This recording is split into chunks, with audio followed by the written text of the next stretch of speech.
take your spiritual temperature. Find out how in this episode of 5 Minutes Closer. I'm Vaughn Weatherford, and this is 5 Minutes Closer. For the next 5 minutes, let's explore some biblical truths and apply them to your life.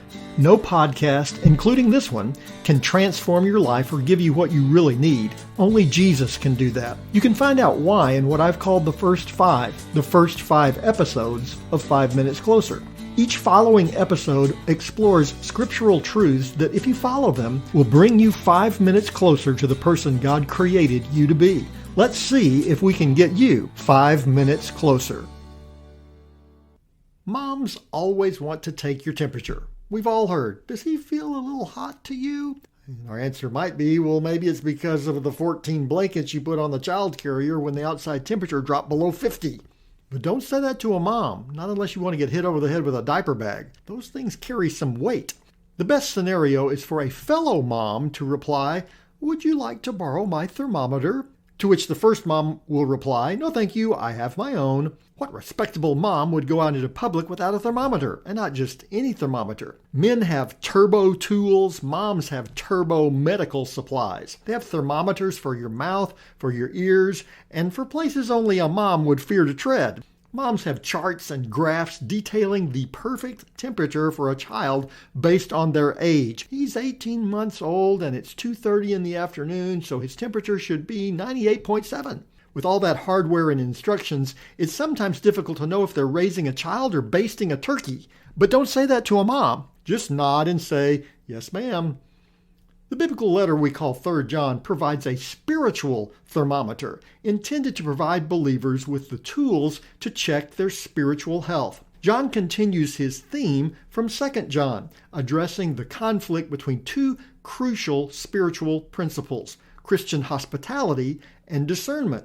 First century Christians faced the challenge of welcoming into the church those who needed the gospel without enabling false teachers to gain a foothold in the church. 3 John provides essential tools to practice hospitality while maintaining a focus on Christ. John begins with a greeting in the first verse.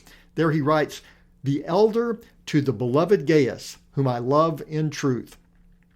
John identifies himself, as he did in 2 John, using the title, the elder.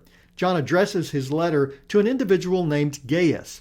Now, there are several people throughout the New Testament who go by that name, Gaius. We don't know if this Gaius is one of those or if John is writing to somebody different. We do know that this Gaius was a leader in the church and apparently a man of some means. He was able to support the work of those seeking to spread the gospel. Later in the letter, John contrasts Gaius with another man named Diotrephes, who, instead of helping those who sought to spread the gospel, had inhibited their work, even tried to chase them out of town.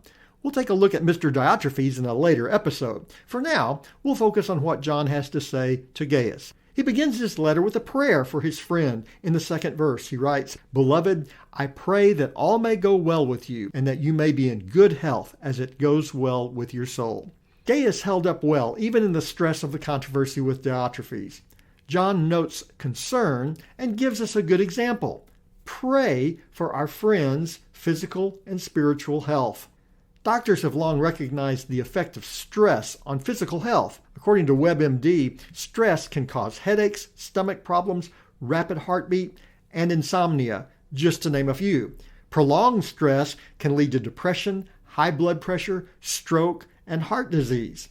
As believers, we know the connection between a healthy walk with the Lord and physical health. I've known people facing tremendous physical challenge who were joyful and at peace because of their relationship with Christ. We've all known people who were in relatively good health, but miserable because they were out of fellowship with the Lord.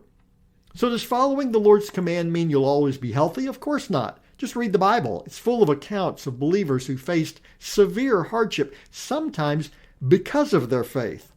But they would not have traded those hardships away for any amount of riches if it meant living away from the Lord. The book of Proverbs puts it this way. In chapter 11, verse 28, the Bible says, Whoever trusts in his riches will fall, but the righteous will thrive like a green leaf. You can live a spiritually healthy life because now you're 5 minutes closer. My prayer is that these 5 minutes have challenged you, inspired you, and caused you to consider applying God's message for your life from His Word. To find out more, visit our website at 5minutescloser.com. Join me next time to see if we can get you 5 minutes closer.